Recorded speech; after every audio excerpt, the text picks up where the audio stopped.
మనిషి విజయం సాధించినప్పుడు అప్పుడు తనలో మేల్కొంటుంది అహంకారం. ఇక అలాగే మనిషి తరచుగా ఒక విషయం మర్చిపోతూ ఉంటాడు,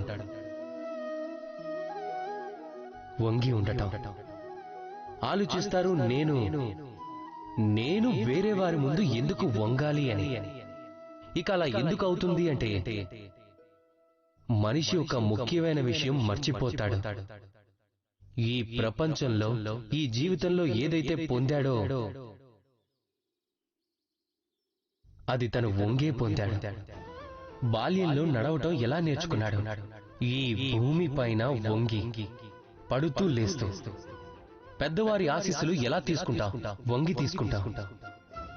రైతు పంట కొయ్యాలి అంటే వంగి కొయ్యాల్సిందే.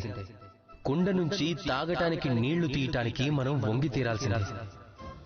భగవంతుడి దగ్గర నుంచి ఆశీర్వాదం పొందాలంటే వారి ముందు మనం వంగి ఉండాల్సిందే.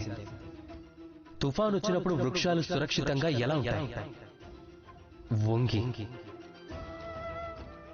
గౌరవం ఎలా పొందగలుగుతాం? వంగి ఉండటం ద్వారా. ఎవరి ముందైనా వంగి ఉండటం అంటే దాని అర్థం మనం మన ఆత్మగౌరవాన్ని వదులుకోవటం కాదు. దాని అర్థం ఏమిటి అంటే వినయం. మనం మనుషులం. మనం ఆ ఆకాశాన్ని అందుకోవాలి అంటే ఎటువంటి పక్షిలాగానో మనకి రెక్కలు అవసరం లేదు. కేవలం మనం ఎంతైతే వంగుతామో అంతే పైకి వెళ్తూ ఉంటాం.